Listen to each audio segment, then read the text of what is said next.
बस साथ रख जो शुद्ध है। शुद्ध प्लस सिल्वर पान मसाला, सबकी जुबान पर मैं हूं।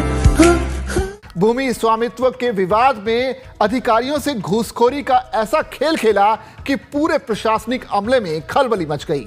ये मामला है उत्तर प्रदेश के फिरोजाबाद के सिरसागंज तहसील के रुधैनी गांव का। यहां के रहने वाले किसान सरदार सिंह का भगवती से विवाह हुआ था। दोनों की कोई संतान नहीं हुई। पहले सरदार सिंह की मौत हुई और फिर 1985 में भगवती भी चल बसी।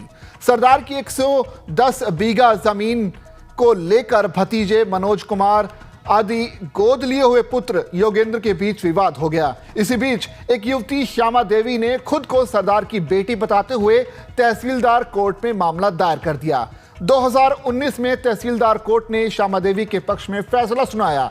इसके खिलाफ मनोज कुमार और योगेंद्र कुमार ने एसडीएम कोर्ट में अपील करते हुए कहा कि सरदार की बेटी ही नहीं थी। 7 जून को एसडीएम विवेक राजपूत ने तहसीलदार का फैसला बदलते हुए मनोज कुमार आदि के पक्ष में फैसला सुना दिया।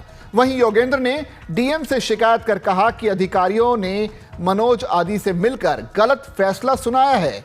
डील के तहत फैसले के तीसरे दिन दूसरे पक्ष का नाम खतौनी में चढ़ा दिया गया। 12 जून को 75 बीघा जमीन के 10 बेनामे हो गए। आरोप है कि ये बेनामे एसडीएम विवेक कुमार राजपूत ने अपने गृह जनपद जालौन के परिचितों और नायब तहसीलदार नवीन कुमार ने आगरा में रहने वाले रिश्तेदारों के नाम कराए हैं। ये मामला ये ऐसा है साहब कि घाटा संख्या 920 जिसकी मालिक पुश्तैनी श्रीमती भगवती कुंवर थी विधवा, उन्होंने जो है मेरे छोटे भाई को गोद लिया था 1960 में। उनके मरने के बाद जो है उन पर विवाद चालू हुआ। उसमें 35 बीघे हमारी थी और 75 बीघे जो योगेंद्र के नाम थी, जो कि उस पर विवाद चला। 3 पक्ष आए और 3 पक्ष में जो है उसकी अपील हुई। अपील होने के बाद उप जिलाधिकारी महोदय ने जो वसीयत फर्जी वसीयत थी उसके हक में जो है वो आदेश पारित कर दिया। 11 तारीख को जो खतौनी पे इंदिराज हुआ, 12 तारीख को बेनामे हुए और वो बेनामे सब उप जिलाधिकारी नवीन कुमार, नायब तहसीलदार लेखपाल अभिलेख सिंह और जिला पंचायत सदस्य हरीश, इन सब के रिश्तेदारों में बंदरबांट हो गया। नहीं, रिश्तेदारों में बंदरबांट क्यों हुआ? इसके पीछे क्या वजह है? अब ये साजिशन शासन और प्रशासन का जो है राज है, ये षड्यंत्र है। ये कितनी जमीन है, इसको कैसे कब्जा किया है? कितनी जमीन रही होगी? ये जमीन 75 बीघे विवाद।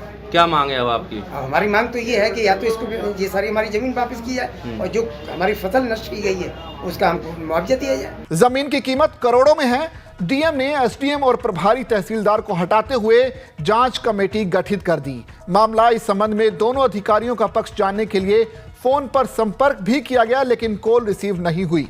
डीएम रमेश रंजन ने बताया कि सीडीओ दीक्षा जैन की अध्यक्षता में 3 सदस्यीय जांच कमेटी गठित कर 1 सप्ताह में रिपोर्ट मांगी गई है। इसके बाद कार्रवाई की जाएगी। योगेंद्र कुमार जी के द्वारा जो रुधैनी गांव के रहने वाले हैं तहसील सिरसागंज का, ये 24 जून को एक शिकायती प्रार्थना पत्र प्रस्तुत किया गया था, जिसमें उनके द्वारा कहा गया था कि 7 जून 2024 को एसडीएम न्यायालय से किसी कोर्ट में एसडीएम न्यायालय की कोर्ट से कुछ आदेश हुई थी और उस आदेश के बाद 12 जून 2024 को उसी तहसील के कुछ अधिकारियों के रिश्तेदार और करीबियों के द्वारा वो ज़मीन का बैनामा निष्पादित किया गया था। ये उनके द्वारा एलिगेशन लगाया गया था। तो उस एलिगेशन में निष्पक्ष जांच करने के लिए तत्काल वहाँ से तहसील से जो हमारे एसडीएम थे और नायब तहसीलदार जिनके पास तहसीलदार का प्रभारी चार्ज था, उन लोगों को वहाँ से ट्रांसफ़र कर दिया गया था।